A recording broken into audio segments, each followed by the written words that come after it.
Welcome to the SJ Child Show, where a little bit of knowledge can turn fear into understanding. Enjoy the show.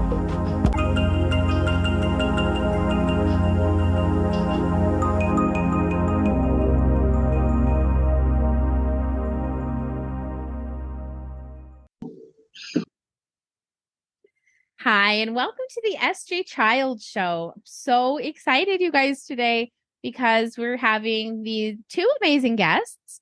Those of you on audio can't see them, but today I have with me Mia Dawson and Brenda Major, and I met Mia kind of strange way. I think that I saw an ad or something on Instagram or Facebook and reached out and said, I want to know more about this. I want to see what you guys are doing. Let's connect.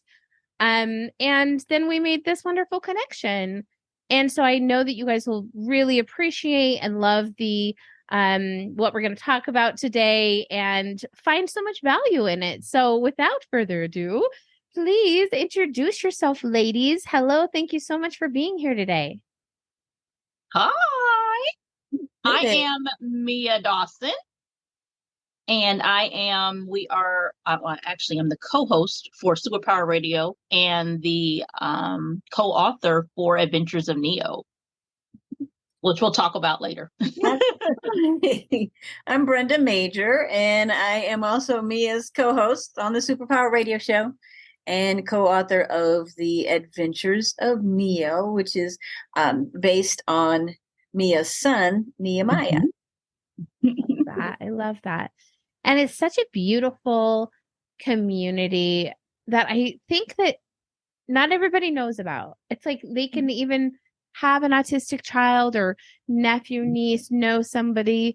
But when you really become part of the community, you start making the connections in the community. You find this family-based love for everyone. This idea that, yes, finally, this other family gets it, that I can't go to restaurants all the time. I can't do, all of the things that I used to be able to do.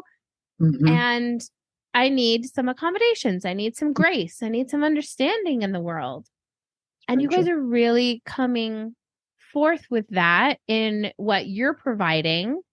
Tell us, Mia, a little bit about kind of your journey with your son and how it's come to lead you to this place. Well, so our little boy got diagnosed at age 3. Before that, I noticed around the 18-month marker, he seemed to be progressing, doing very well. He had some words and everything. He was walking, potty trained.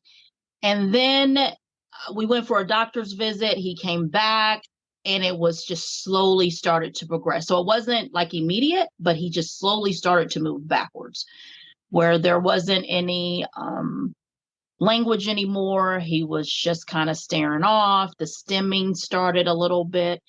And so I was a first-time mom, nervous, had no idea. My parents were very helpful, but they had no clue. They were like, we don't know what's going on. So we finally going back and forth with doctors, back and forth. And he got the diagnosis at age 3. And I have to say, Sarah, it was hard because I felt dismissed. Like he'll grow out of it.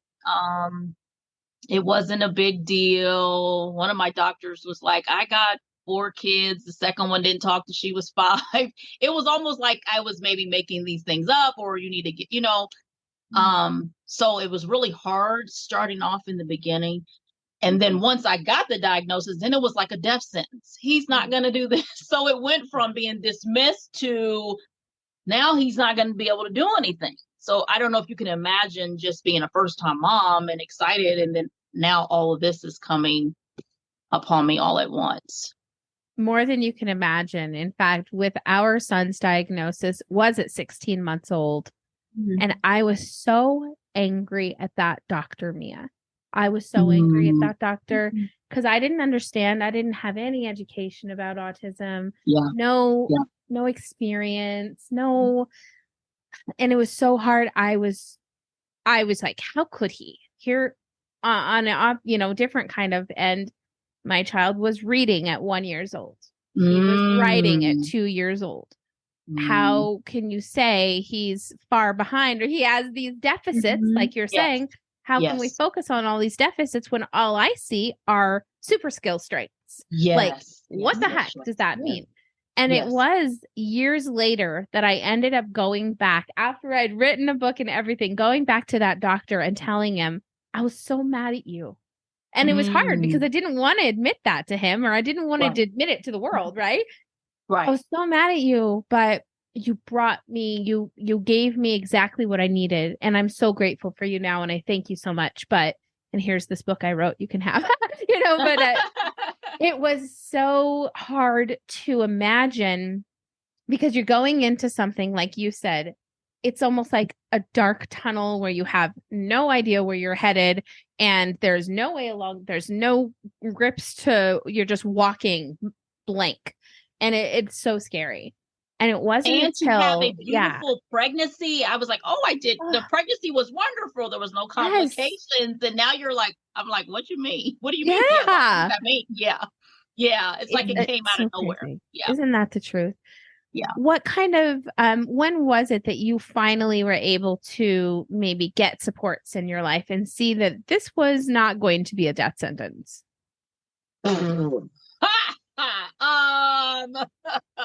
Just yesterday. No, just kidding. Right? Still working on it. Yeah, right? Yeah.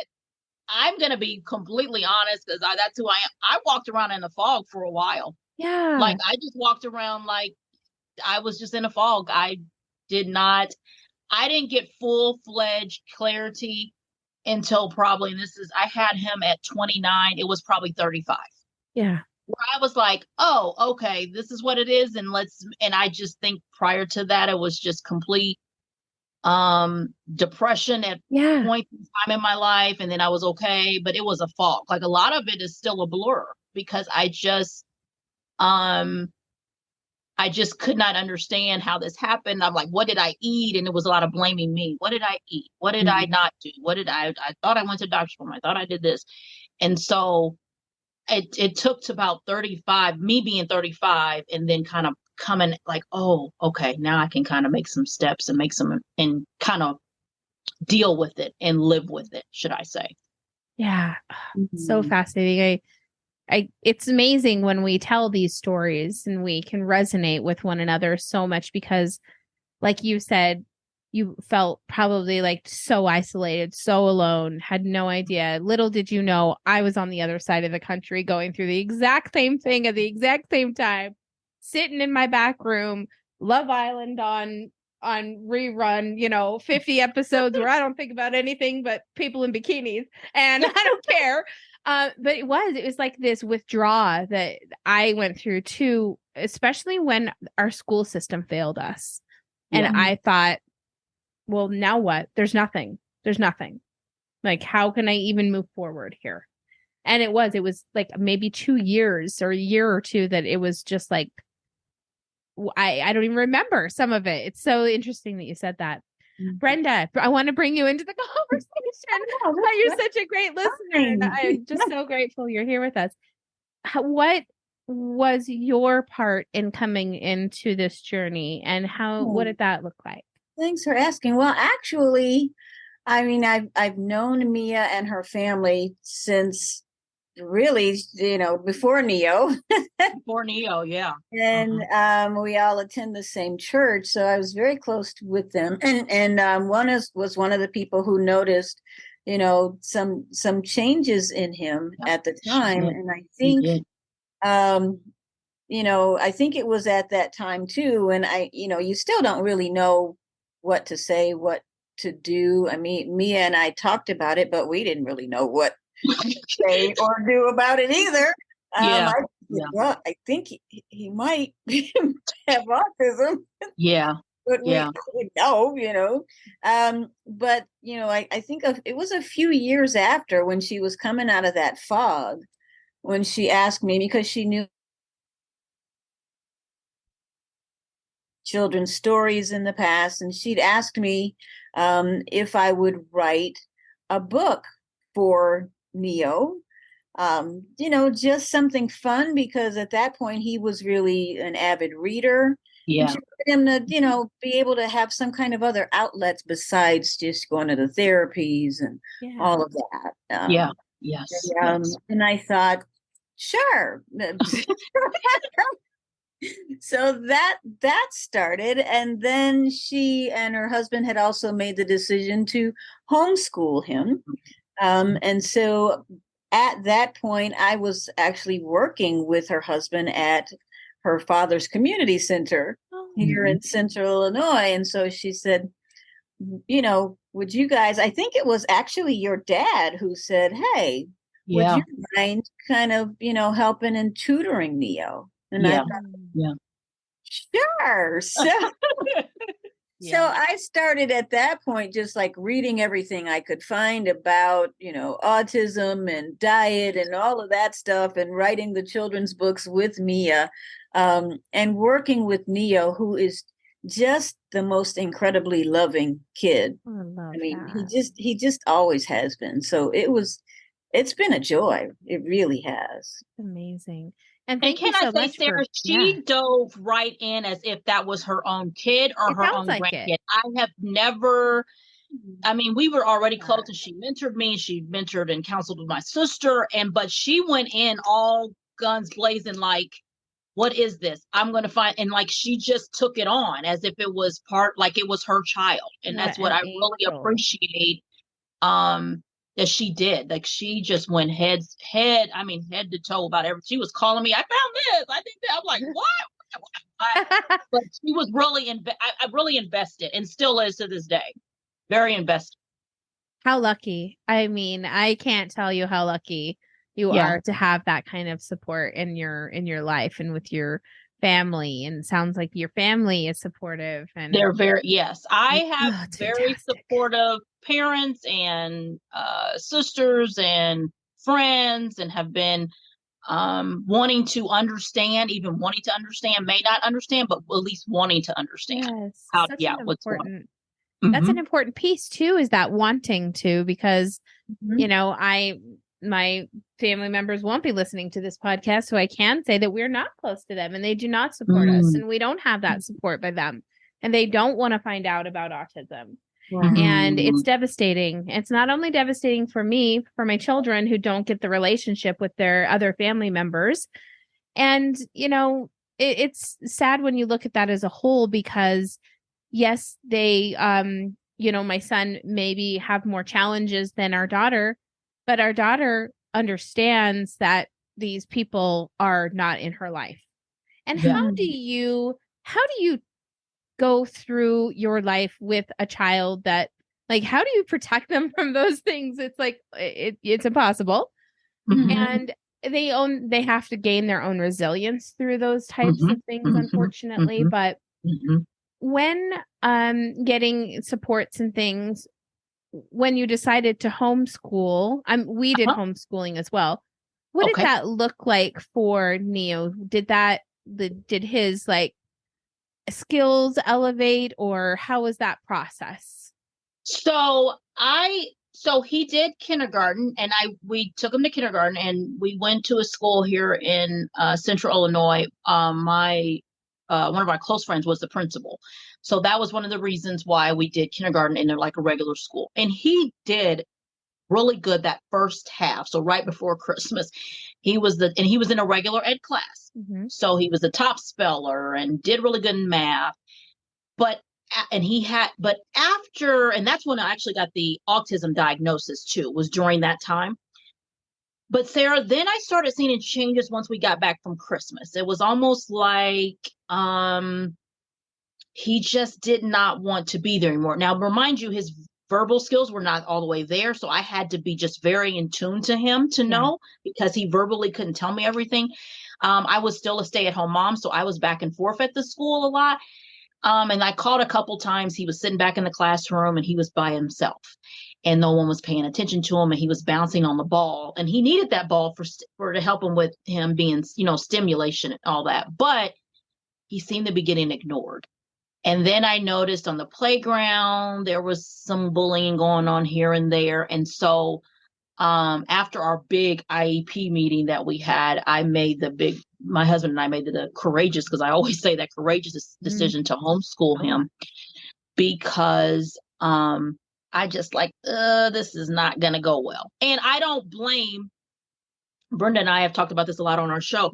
I don't blame the school. That's only the resources that they had. Yeah. And they could not help us. So I had to make a decision because things were getting changed. And he had a one-on-one and they would switch one-on-ones. Well, he needed to establish relationship with that first person. And then now you switched him to a month later. And it was a lot of chaos going on for him. And so we made a decision. I was scared. I was petrified. I had no idea. And I was like, God, did you really tell me to do this? Because I'm like, I got degrees and I'm graduating from college, but now you want me to teach an autistic kid? Like, who does this? And so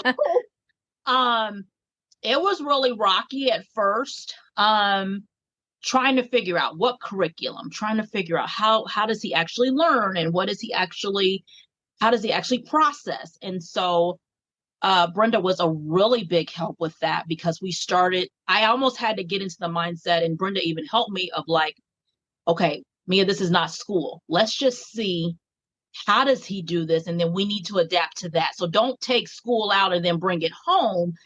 Let's create a whole different environment for him. And so once we started doing that and I started taking that advice, I started seeing him change and move, and he started to grow. And I started to work on areas that I know he needed to work on, like even with math or reading, because when we're in school, they just move you on. It's like, okay, take the test, let's go. Yeah. Now I can work on this a little bit more, and it's not a big deal that it may take us an extra month, or we have to work on it in the summer. And so I got a lot of reward for me of just seeing how he growed and what his strengths were and all these different things. And so it has been a complete, now I can say that. I couldn't say that at the beginning, but it's been a complete joy, because he's 14 now. Yeah. He's a freshman. And we ask him every year, now that he has language, would you like to go to school? And he, and we've even toured some schools this past year, because he was a freshman. Yeah, he still wasn't feeling it. So I said, okay, we're going to keep this up and keep going the way that we're going.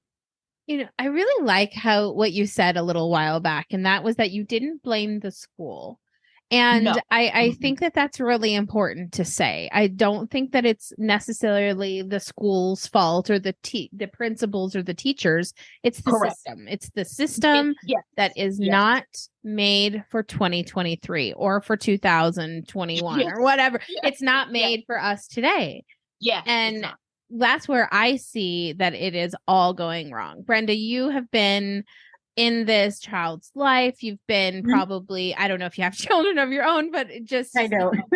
I feel like I do, though. Yeah, because I bet. It sounds like it. Sounds like you're doing all of the parenting anyways for lots of people. So that's great.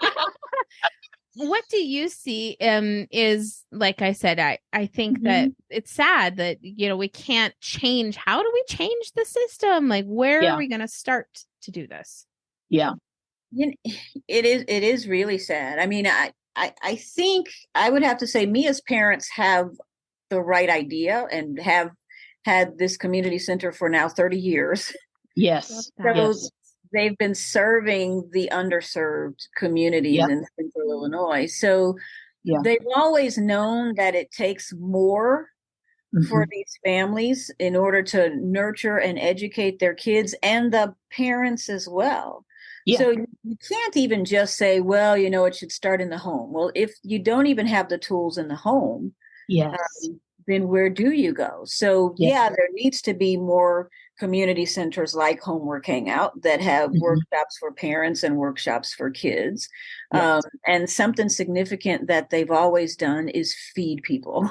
Yes. And that's so critical. Even now, the after school program here, those kids come in, they get a snack and they get a hot meal for dinner.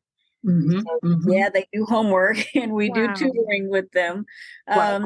And they also have some fun. But the parents then get to see, okay, if I can't afford or don't have time or the resources to even give my kid a hot meal, I know I can get it there. Wow. And if I Right. need Right. resources, I can get it there. So Yeah. yeah, it really starts with the whole village, Sarah. I have to say, it's not just the home, it's anybody who sees a need Yeah. and has an idea or a resource. I mean, this place started as an idea Yeah. Yeah. and a passion, that. and it's been growing. And as you said too, you know, we're noticing. I teach GED here as well as do some tutoring with the after school kids. And yeah, there are some social emotional issues that are just escalating. You know, Yes. Yes. Yes. Yes. COVID, and since people have become more aware of kids who need that special attention. Mhm. Sadly, as you said, the schools just haven't kept up with the resources and even the training, which is scary Yeah. because, you know, we can only do so much Yeah. and the schools can only do so much. Mm-hmm. Mm-hmm. So Mm-hmm. I think the awareness is definitely key. I mean, you know that there's not enough funding Mhm. for anybody who's neurodivergent. There just Yeah. isn't enough funding. And I think, as Mia said too, that society still isn't ready, even though it's what, 1 in 36 people. Yes. Goodness. Society is still 1 in saying, 11 with a oh my God. developmental delay or a Yes. physical delay. 1 in 11. Wow. 1 in 11. Get it Wow. together, Whoa. folks. Exactly. With a Get it developmental or together. physical delay. Yeah. You know, Wow. take Wow. the blinders off. Yeah. Please, right? Yeah. We all have Oh, to come together. Yeah. I know. I think we should all just run for Congress and change. Put on your hat. Ready? I'm coming to town. I'm just kidding. But you know, yeah, I think that it's gonna take like people like us who want to see changes, who Yeah. know that it takes more than just working with my child. It takes more than if you want changes to happen. Now, if you're a parent and you only have the capacity and the passion to work with your child, please do. Don't Mhm. overload yourself. Don't take on different things. My Mhm. ADHD allows me to take on 10 projects at a time. I can't manage them, but I can take them on, right? Yeah. So I think that we all have to work within our strengths and we all have to I love in this community, just like we're doing now today, supporting one Mhm. another. Yeah. And showing up for one another and saying, you know, I love what you're doing in Illinois. Like, how can we do it better here in Utah? What can we do better? You know, and how can we get ideas from one another to implement things in our society that are going to make big changes? I think that's what we love about what you do. Yeah. Yes, we do. Is that Yes. ability to just reach out to people from across the country and across the world and start having this global conversation. Exactly. Yes. You know, we call our show the Superpower Radio Show because we really do believe that these challenges bring out the superpowers in all of us. Yes. Yeah. Yes. And so Yes. what you're able to do is tap into everybody's superpower, and I say, you know, and you're going to do it, and I'm excited of having a super international summit where all these superpowers can come together and we can brainstorm and really so make incredible. some changes. Yeah. I've reached out to Temple. In fact, I'm going to hopefully she'll be there with us too this time around. That would be And wow. yeah, I think that it'd be really neat to have her be a part of it. Yeah, thank you. That is awesome. And of course, you know, reaching out to so many other people, like people, it's incredible how big the world is, yet how like tight knit our community can be with one another and just feel so close and so supported and so loved by strangers on the internet all over the world, right? I'm telling my strangers don't anymore. talk to strangers. Don't meet people online. That's where all my friends are. Same way. No, just kidding. Oh, it's interesting. You know, today's a different era of, and we really have to oftentimes, and I don't know how you feel about this, Mia, but really look at what the kids are doing. Like, what are kids doing today? How do we learn how to play on the playground with the kids of today in our TikToks and all these other places? We have to learn how to do that. Like, they're learning how, to get into our world someday, but we need to access them. And that means that we need to step outside of our adulthood sometimes and access our childhood selves so that we can fully engage with these kids. Yes. And learning how to, and that's so true, because I sub part-time, and you're right. Everything is TikTok. Everything is, but I had to learn as becoming in the teacher in there. I asked one of the kids, okay, let me hear your rap. I don't want no profanity, but let me hear what you have to say. For real, Miss Dawson? Yes, let me hear it. And then I'm going to play you a tune so that I can engage with them, so they can feel like that I'm interested in what they're doing. The same way I do with my boys. I have Neo has a younger brother who is 9, completely 2 different personalities. He's neurotypical and everything, but I have to try to engage with both of them and make sure I'm stepping into their world. Yeah. And sometimes as parents, you're absolutely right. We don't want to do that. We're focusing on the bills and cooking, and we have to do this, but we have got to stop and say, okay, let me sit down and let's what's in your world today? I'm going to watch what you want to watch. I'm not going to come in and, Neo loves Tom and Jerry. Mom, okay, come here. I'm like, oh, I don't like Tom and Jerry, but I want to be in his world. I already did that. Right. Already. Do this time. Watch Tom and Jerry. So we that's another thing for us having the radio show. We're talking to caregivers, having those different people come on to say, hey, you guys deserve a part in there. We want you to have a part in there, but how you also get to that point. And it's not about all the therapies all the time. It's about you engaging with those kiddos or young adults, because we have people on that's been adults. How to really engage. And we have lost that part. We have lost just sitting down, engaging with each other. Yeah, exactly. You know what I mean? Just communing with each other. No, I completely agree. And I think that connection building is so important. Yes. With even, especially when they're in their vulnerable preteen, adolescent, that is such a vulnerable time for kids. Yes. They want to, just like you said, they want to be seen. They want to be heard. They want to be valued.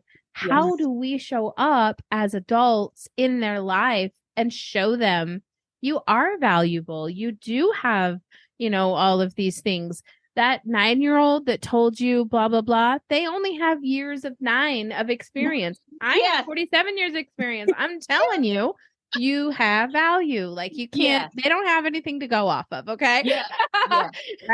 Right. I even think for your superpower kids, even if you can engage, you have to find something to engage in. Brenda and I have been very big on, when we have people on, okay, how can you engage? Although they may not have the verbal skills, but how can you engage? Because they're feeling something too. They want to feel value. They just can't explain it, or they can't tell you. So how do we engage with them also? Yeah. So important. Yeah. The other thing that I agree with that. And the other thing that I'll add to that, even with the teenagers in our GED class here, they have been fed so much negativity. That's very true. That's very true. You have to almost deprogram. Yeah. And conditioning. And to be able to pour into them. Yeah.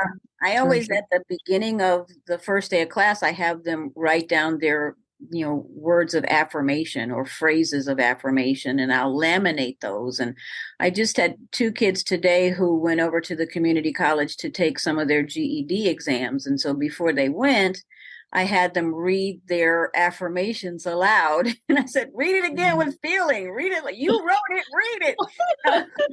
Because sometimes they just need to hear something positive, and even from coming out of their own mouths. Yeah. Very true. Yeah. Very true. They're so programmed to think, well, but what if I fail? But what if this? But what if you don't? You know? Very true. You have everything in you that you need to succeed. So we just really have to continue to pour into them, and it also means that we have to get out of our own heads about what we think about our predisposed ideas of, all these kids today. I am learning from all these kids today all the time. Yes. Yes.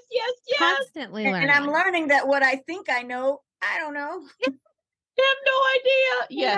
Yes. It's so true. And I just said this to my husband. I just had this conversation with a trauma coach, and we were talking about obviously trauma and things like that. But I said, my true, like down the bottom line, there is no good parenting. All right. There is bad parenting. Yeah. Don't do that. There's no good parenting. There's just parenting.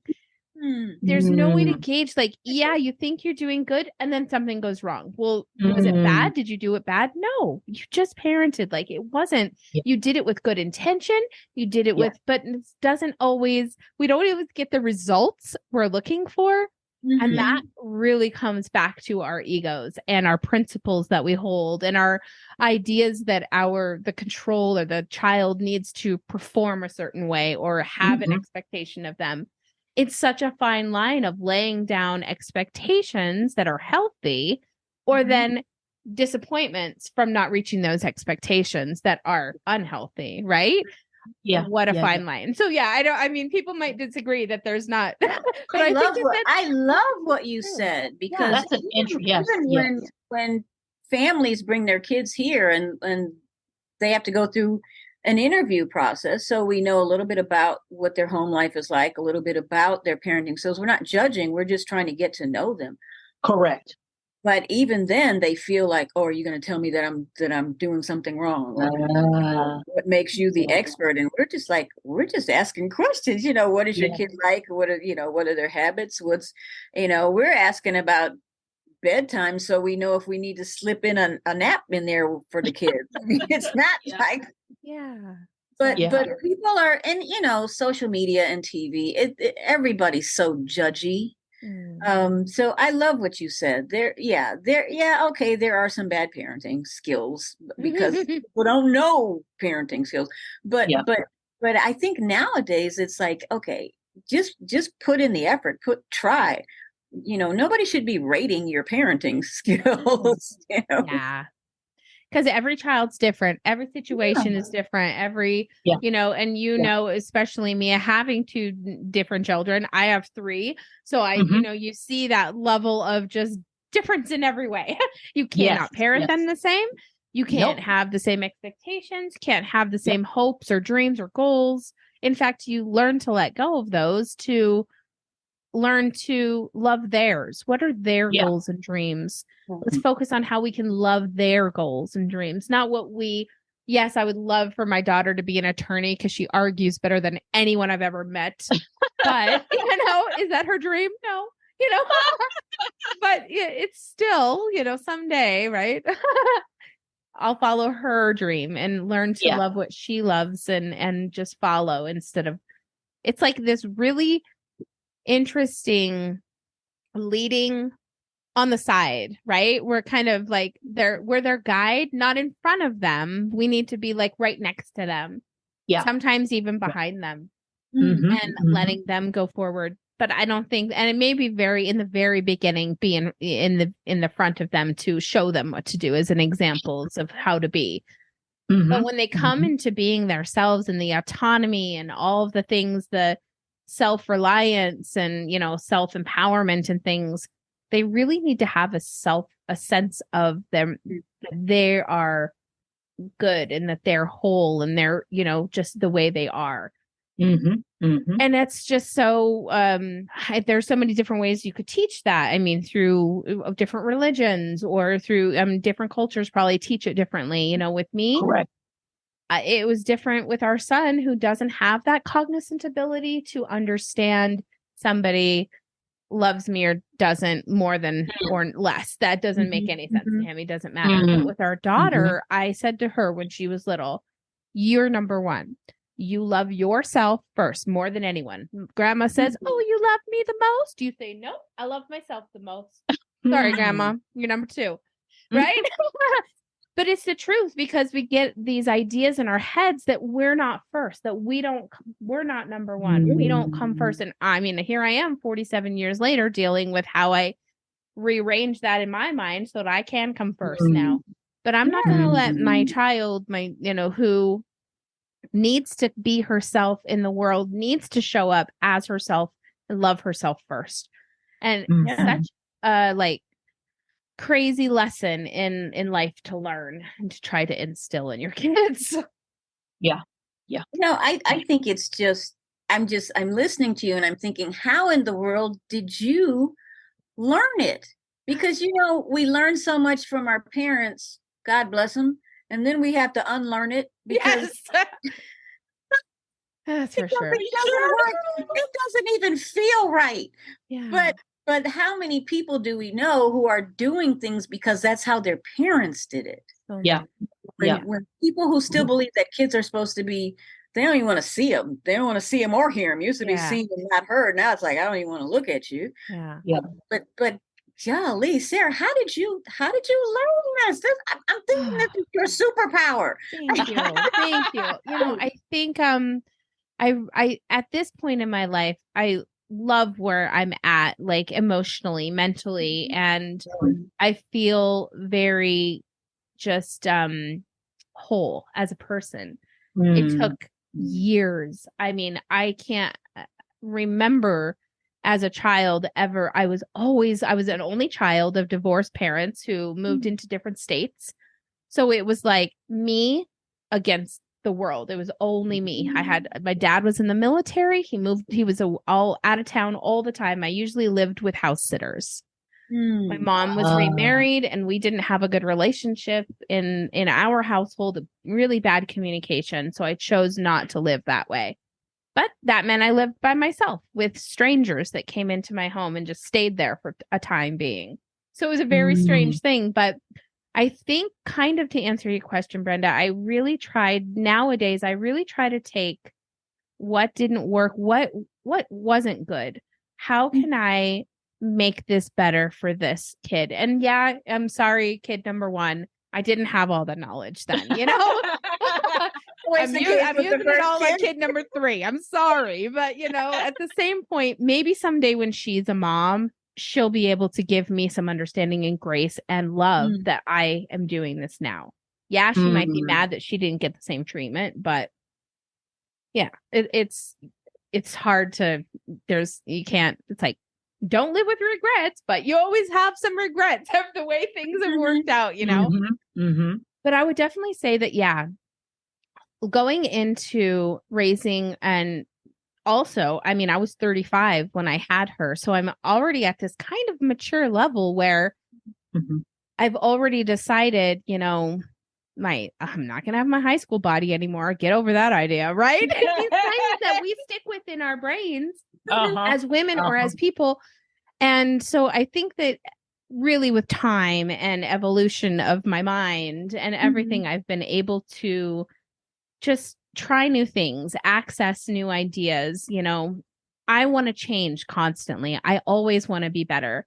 I think that has to do with the fact that I never wanted to be lonely. I never wanted to just be like this person that was stuck there by themselves, so I'm constantly moving. Not physically, but in my mind, I'm constantly needing to be part of something. And I did a podcast on someone else's show, and they asked me, what did you feel like when you were 9 years old? Who were you then? Think back to your 9-year-old self. I was like a unicorn in a stable full of other horses. None of them looked like me, except for I didn't know because I couldn't see my horn, right? So I just pranced around, not knowing that I was really different, not knowing I was autistic, not knowing I had ADHD, all of the things. Then come to find out, and years later, now be part of this community. Wow. I feel seen, heard, valued, loved, part of the community. I'm bringing my own self, which makes me proud of myself then. And it's just brought this wonderful encasement of like everything I always wanted as a child, I can live out in my adult life. Like this Wow. fairy tale That's marriage beautiful. to a man for 20 years that is my best friend, and Yeah. it's like all of these things that I never ever imagined I could have, or I didn't even know I was missing. Mm. So yeah, trying to change the way my daughter has to live in herself, in her life. And how awesome that the autism diagnosis is such a pivotal part of this. Yeah. Like bringing Yeah. you to this sense of freedom and wonder and acceptance. I mean, that's the super part of this whole journey. It Right. really is. Oh my gosh, I love the way you said that. It's so true because we can reflect right back to the beginning of this conversation where we're talking about how it was like we didn't know how we were going to move forward in our lives, Mia. Yeah. We didn't know how the pain, it was so painful and lonely and dark. And then, yeah, like you said, Brenda, and now I have this like rainbow and these lights flashing everywhere and everything is I see clearly where I'm headed. And I want to bring everyone along on that journey with me because it feels so beautiful. But not only that, I found such a sense of friendship and connection with people who are also searching for that same thing I was searching for. And I tell them, oh, hold my hand. Come in here with me. You'll feel the same way. It'll be great. I promise. And it is so great. So it's just like such a huge blessing that I'm able to now turn that into this, and like you said, really bring people together. Oh my gosh, I'm talking way too much about myself, you guys. This isn't Sarah show. I think I'm piggybacking off of like Brenda said too. I told Brenda, I tell my husband, I talk about this all the time. Autism was the best thing that ever happened to our lives. Yes. We didn't know that going in, but it has been going through this journey with Nehemiah changed everything in my life, changed the entire path, changed my career. I mean, I came home not knowing why I came home because I came home first, kicking and screaming and fighting, to not know that this was going to be a diagnosis and this is going to change into me being an author, entrepreneur. So it completely changed the direction of my life, but it's been the most beautiful thing. I was telling my husband, I said, I told him this like last week, I said, I think God is hiding his secrets inside the superpower kids, autistic people's brains. He's got secrets that are hidden because I was on your summit, I have never seen so much beauty and glory. I was telling Brenda in my entire life. So I said, and I think I told her, I said, there are secrets that he has just dropped in their brains that he wants out into his world to bring people together, to show his glory. And that's why this is happening. Now I don't see it as, because you start thinking it's a punishment and what did you do? And it's like, oh, this is a beautiful thing. And they are, these superpowered kids and adults are so beautiful. And I have so much packed in there that I want out. Yeah. And I have completely changed. I feel exactly the same way that you have, that it's been a total switch of my life. I did not plan, did not write. That's not what I wrote down when I was little. Like, No. Exactly. 8-year-old me did not say this was going to happen. That's not what I wanted to do. Oh. But boy, it has been absolutely amazing. Yeah. Amazing. Transforming, like you said, just absolutely transformative. Yes. In so many ways, in the way that I view my community, in the way that I view children that I see in the world, that I'm like, I see you. I see you, little child. Yes. Your parents don't know that I see you. Yes. Oh, gosh. Let's talk about the Superpower radio show and how, well, actually, let's go back to the book. Let's go in order here. Okay. Let's talk about the book. And do either one of you have a copy of it near you by chance? I've got the Brenda, do you have the perfect? Good. There we go. That's perfect. It's the only one I have here at my office. We actually it's a series of 7 books. 3 are in print. 1 is about to be the 4th one. And when we talked about it again, it was just like, let's write about some of Neo's adventures. And the way that I've always written, Sarah, is that I will sit across from the characters, and I don't write until they start talking. And so, and with children's books, excuse me, with children's books, because, they're basically short stories. Yeah. Yep. But I did a lot of these at my local library, and I just sat across from Neo and the squirrel and the balloon in the first book. Balloon in the first one. And I just waited for them to start talking. And then I just started writing. And then Mia had this great idea. Hey, every book should deal with a different color. So the second one was Not All Frogs Are Green. I love that. And that one happened. I mean, that was kind of a true story. I had a frog that got into my house, and it wasn't green, and I didn't know what the heck I was Googling in the middle of the night trying to get this thing out of my house. So that one it's really Neo's mom who has to deal with, and Neo, of course, saves the day. So each of the books is a different story, but it also reminds kids and instills different values in kids. So Mia writes the bonus section at the end of each of the books. Okay. Mm-hmm. She can tell you a little bit about. So I do like a little devotional and a prayer. Neo is very big on praying. That's been something that's been huge in his life. And so that's where his first verse was Philippians 4:13. That was the first sentence he said out of his mouth. And so he's been really big on that. So on the back of it, we have like a little devotion prayer section, but then we also thought about questions, because Neo loved to read, but then when we got to the end, Miss Brenda and I will ask him, "What did you read?" And he'd be like, "I don't know." So then he would start reading it again. We were like, "Okay, read it again." And so there was no comprehending. So we were like, Brenda, we should do this for other kids, because I bet you other kids are just kind of reading, but wanting them to understand what they've written. So there's questions in the back so parents can ask the kiddos, "Hey, what did you read and what was going on?" And so these books have been such a blessing, because it was at the time of my life where I called Brenda like in tears, like, I am like tired of these therapies and I'm like depressed and I need something happy. This can't be like life, like the rest of our life. And so when I told her about join the books, and it just came to life, and they're just been a joy. Neo he reads them over and over when he comes home, and he likes that he can identify himself. He was like, "Hey, that's me, and this is and he's came on a couple of our book fairs with us, and he's talking to people, and that's me. I'm Neo." And when he's ready for his podcast, you let me know. It's coming soon.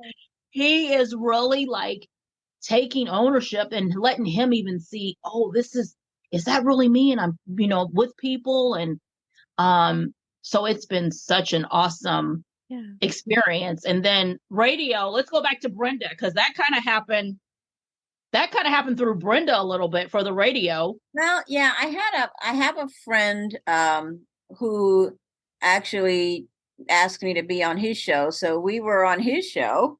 We were. Yeah, he's got a podcast and a radio show on iHeartRadio. And then he reached out and he said, you guys should, great way to promote your books, but I bet people would want to hear about, your story, because he actually realized from talking to us that his grandson is likely autistic. Yes. As we were talking, he's thinking, well, I don't think I know anybody who's autistic. And then he's like, oh, well, wait, maybe. And he said, I think some more of my listeners probably might want to hear from this, and maybe there might be a show on this for you guys. So we talked to the folks at iHeart, because we were both thinking, we don't have anything. Right. But as it turned out, again, this community is so warm and welcoming and embracing. And even just going back to what we experience when we do readings at schools, when we read the books to the kids, you can just see their light bulbs coming on. Yes. So we know then when we're doing this for radio, because like it's not a formal thing. If we can make people go, I never knew that, or boy, I thought that was only me, or oh wow, that was funny. So So that's, we knew, I mean, I knew from Mia and other folks that we know that sometimes parents just need a break. Yeah. So this is their 30-minute break. Yes. And, for my listeners, please don't forget to go check out my episode on Superpower Radio Show. I'm not sure when it'll be coming out, but we can be airing in a couple of weeks. Yeah, we can make sure these come out at the same time. I love that. And that's the power of being your own boss, right? And being able to do it your way and everything. Exactly right. I absolutely love that. And it's such an important way to be able to, podcasting is such a beautiful medium. I wish I would have been, my dream as a child was to be a reporter. So this to me is really, hello, wow. What? I can totally see that. I can see it. I can totally see it. Yep. Now I'm embracing the inner journalist in me. But it's so great because we get to share. But not only that, we learn so much. And yes, I hope, my 96-year-old grandfather just passed away a couple months ago, but he never stopped learning. Like he was literally taking college classes like 2 years ago. He has all of these like pamphlets or DVDs that come with like educational pamphlets and stuff that I just gathered all this stuff from his house. And it's just fascinating. I'm so proud of what a neat man, that never stopped learning. Yeah. And that's why I lived to be 96. His brain was always working and always working on learning the next thing. And it's amazing, isn't it? It really is. Wow. I know. We got to keep up at it. Yeah. Well, this has been just fantastic to have you guys. Oh, I'm so sorry, Mia. I think we had a delay and I talked right over you. Oh, I'm sorry. No, I was just saying this, all this has really changed our lives because we were scared, we didn't know what we were doing. I had to go buy a light. I was like, what? How to buy a light, get a microphone? I mean, we had no idea. But it really changed our lives. It really has. And for the good. I mean, it's just been wonderful. Yeah, absolutely. It just brings out so many opportunities and so many more opportunities to come in the future. And I have just love that we've made this connection, ladies. I just am so proud of all of us and can't wait to do the SJ Child Show tour so I can give you guys a hug someday. That would be the best. But thank you so much. Before we go, wow, we've just really talked. This is the best episode. I love it. Where can we go to find the books and to find the show and support you guys? Thanks for asking. We've got our website, www.adventuresofneo.com. So, and we've got some online stores there, so you can go shop, you can buy the books, you can buy all kinds of Neo gear, and you can also click on the news tab and you can listen to all of the episodes of our show. We've also got Superpower Radio Show on Instagram, on our YouTube channel and Facebook as well. And of course, you can go to iHeartRadio Power Me Up 24/7 Talk. And that is the platform where you're going to hear Sarah in a couple of weeks. And that's where we are every Monday morning. I love that. Well, I am looking forward to what comes next. In fact, I should ask that. Is there anything next? You guys got any big plans in the future? I know there's another book coming out. So we got that. There is. That's probably the biggest thing. But you know what? We just stay open and we are amazed at, like you said, this community is so embracing. Yeah. We've got some book fairs coming up and you'll see those upcoming events posted on our website. Actually, our website is getting a facelift as we speak. It sure is. It's a facelift as we speak. Yeah, it is. Yep. So we're just going to be open. I know we've got some things coming up, some book signings in October and in December. Oh, wonderful. And I know my big goal is this was even as a little kid, I didn't know it was going to come this way. I wanted to go international. And I want Neo's face, that Neo character I wanted to go everywhere. And I want it to be how that gets there. I don't know how the Lord decides to guide it, but I want and I'm seeing now this platform could be that possibility, but I want it to be international so that kids can have something to look at and have a smile on their face and have a joy. And so that's a big, huge, we want animation one day. That's one of our big things. We would like that to be, that's one of our big, large goals. And so we want that. The Neo cartoon. You met Danny Video Bowman. cartoon, So yeah. now we just need to hook you guys up with her. There you go. There you go. They're amazing. We're Well, ready. it has been just so much fun. It's such a pleasure. I hope we can do this again in the future. Yes, ma'am. On Yes. both of our shows would be great. Just like follow-ups and everything would be so fantastic. Fantastic. I love it. There you go. My head. Look, copyright that. Yeah, definitely, right? Come with Sarah. It's a fantastic time. That's right. Well, thank you guys so much. And I'm just honored to have met you. It's just been a pleasure to get to know you. And thank you so much, Mia, for attending the 1 in 36 mix and being such an amazing audience member to show our guests or to show our speakers how valuable they are, because that made them feel so special too. Oh, cool. Yeah. I loved it. I absolutely loved it. Yeah. Can't wait for next year. Yay! Loved it. Yay! Yeah, So much ditto. to come. Thank you guys so much for listening today. I hope you enjoyed this episode, and we will definitely be in touch. Talk to you guys soon.